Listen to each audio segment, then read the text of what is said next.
Hello everyone, I am Step Animation. So, andito tayo para pakita ko sa inyo yung dinesign kong calculator. So, ito yung source ko. Ayan. And, balik tayo sa design. Dito naman is yung dinesign kong calculator. So, I choose purple kasi mas prefer ko yung purple kasi cute siyang tignan at saka malinis.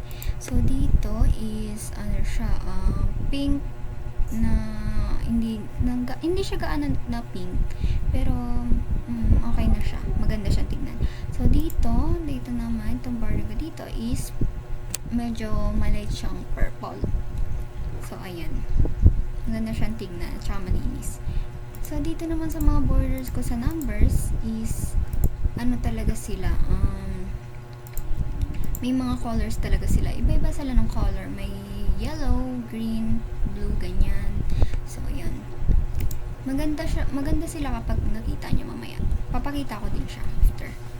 So, sa numbers naman, yung nilagay kong font nila is ink-free 30 bold. So, dun sa isa naman na font is Tahoma or Ticking Time Bomb. So, ayan. So, here's the, So, ayan. Okay na ba? So, ipapakita ko na yan yung calculator ko. So, ito yan yung mukha ng calculator ko. Ayan. Ganyan siya yan. So, ito yung colors niya. Iba-iba yung color. Ayan. Yellow, green, purple, and blue.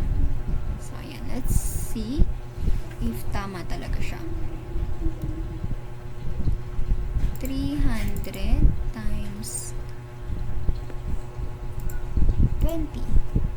Ayan. Okay. Kumana siya, diba?